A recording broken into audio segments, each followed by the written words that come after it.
Hey everybody, so I'm just going to do my week 7 update here on my Chubby Chin Challenge. So I didn't really do much different from, week 6. I'm going to do like 4 sets, very little rest, increase the weight while decreasing the reps until I get to a comfortable, yeah, we'll call it that, a comfortable failure. Now the difference here is I'm going to focus a little more on the cardio that I do with my wife in the afternoon. I haven't really mentioned it in the updates, and it's kind of important. It's not like I'm just doing the weights and then, a little bit on the bike and then just sitting around all day. Like I actually go out and, enjoy nature. We both like going outside, and, it's a big deal for us. So I need to share it here. Okay, I started the week off at 194, which is what I ended with last week. And, I'm pretty happy with that. I started out with these, with the neck exercises again on the Sunday night. The reason I'm showing you this is because I'm actually seeing a bit of improvement in my chubby chin.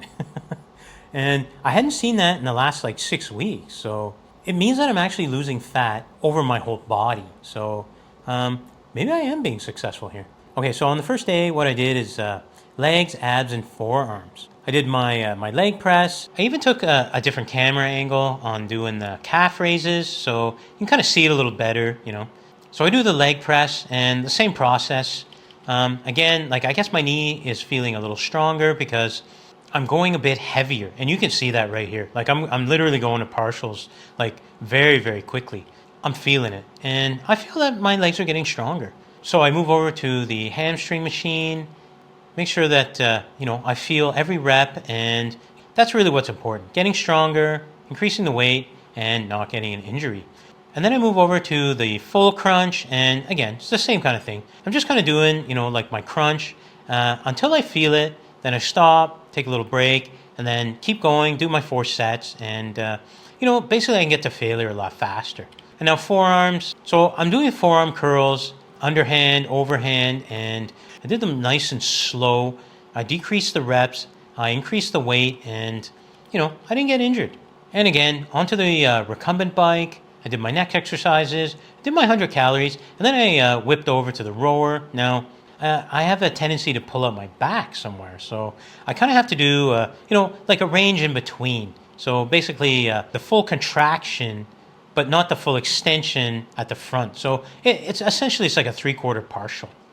After that, my wife and I, we went for a walk, and here are the stats here, and here's a little bit of our walk. Just kind of went out. You see my neighbors there. You see the park. The snow's pretty much gone. You can see the bridge here, the water. Like, the snow's still melting, so, it's really nice. Like, it's nice to hear the water roaring and seeing the grass. Even though it's not super green yet, it's nice to know that spring's here, and like the birds are there. There's some chickadees. There's some geese, and there's my cat. He's he's just all hung out there. Oh my goodness! Look at that yawn.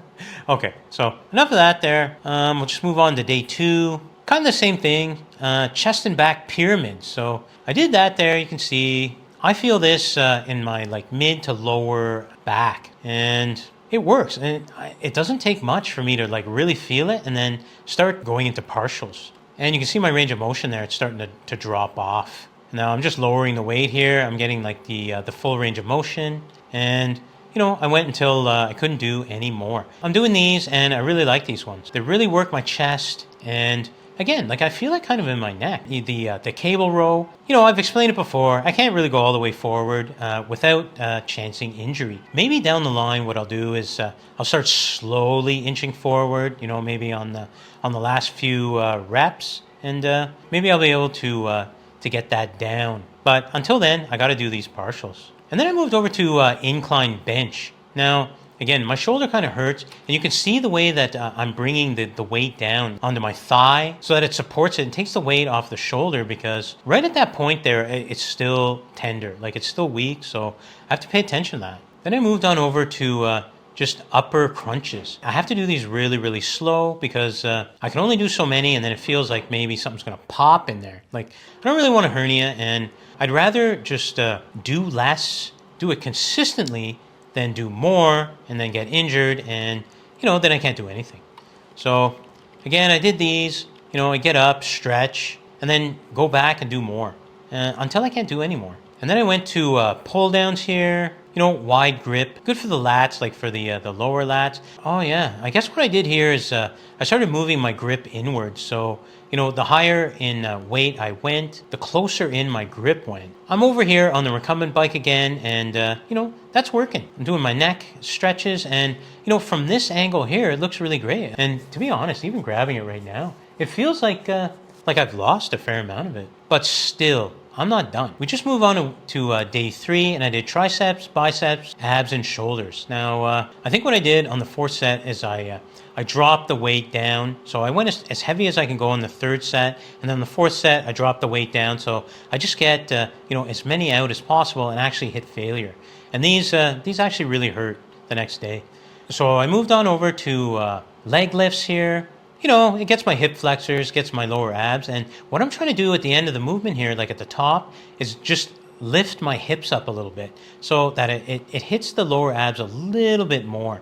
And it's really hard for me to do without holding on to the top of the bench. So I'm doing it anyway. And, maybe I'll get to the point where I can do it without, but I highly doubt that. Today I'm doing dumbbell bicep curls, and I like doing these like all the way down and all the way up. So I get the negative and I get the full contraction at the top. Now, with the lighter weight, it's a little easier, so it looks like I'm going faster, but what I'm trying to do is I'm trying to fatigue the bicep. I want to get it fatigued so that when I up the weight, I'm already tired. So I'm going to hit failure a lot faster. And then what I did was drop sets, I think, on each set. So I get to the heavy weight and then I drop it. And I dropped down considerably here. I think I went down from 30s down to 20s, and I'm really feeling it. Nice and slow, getting the full contraction, and then the full negative. And then I went and I grabbed heavier weights, and I went to one arm. And I'm doing these really slow because I don't want to pull anything. So I did a few more, and I moved on over here to the tricep push down with the rope. And I'm doing these nice and slow, full range of motion, all the way down, all the way up, as far as I can do it. You can see there, I'm starting to get tired at the bottom. One thing I also do here is these sit-down bicep curls. I'm trying to do it as slow as I can, really get the negative, get the full contraction at the top, and then I'm going as much as I can to failure. And now I'm doing my lateral raises again, really trying to get full range of motion. You can see as I raise the weight and drop the reps, the range of motion starts dropping as well. And there we go. Even heavier. Like I really tried to push it out this time, and the range of motion just isn't there. So, like I'm getting the failure. So I moved on over to the these upright rows for my traps, and like I had no juice. Like I'm really starting to burn out here. So I dropped the weight, try to get full range of motion here, and you can see that I'm losing it. So I dropped the weight even more, and then I'm able to kind of get full range of motion, but hardly any reps. So I was able to do a few, but the form is going to suffer, and that's how I'm going to get hurt. So like I felt these the next day. It's not a lot of weight, but like I really felt it, and I don't want to overdo. So I got these done, and I moved on over to the recumbent bike. Again, did my neck stretches, did my 100 calories. So day 4 was just a miscellaneous day. I basically did my leg raises on the machine. I went a little quicker just to make sure I get to failure really quick. And it doesn't take very long with these. Now, sometimes I do these kind of like partial ab exercises here with the rope. I know you're supposed to go on your knees, but it doesn't really work with this machine here. The weights will hit the top. They'll bottom out before I get a full contraction. So I just kind of do it like this. It's better to get a partial than to get nothing. Now, I moved on to my front delt raises. I don't know. I think I might have done this in fast forward. Now, it looks pretty slow already. And you can see that I have less range of motion here. And then I moved on over here to using the middle cable. I really feel that. I already did my biceps, and I usually try to separate these, but like I felt a little stronger, so I decided to just put it all together. So back on the recumbent bike, and did my neck exercises, and I forgot to do posing on some of the other days, but it's still there. Look at that. That's like that's like 3 chins. But anyways, I'm working on it, and I'm just gonna have to keep going. I ended off the week at 193. So 193 pounds, and I'm going to call that a win. And then that's not necessarily like the 7th day of the week. This is just like, spread out throughout the week.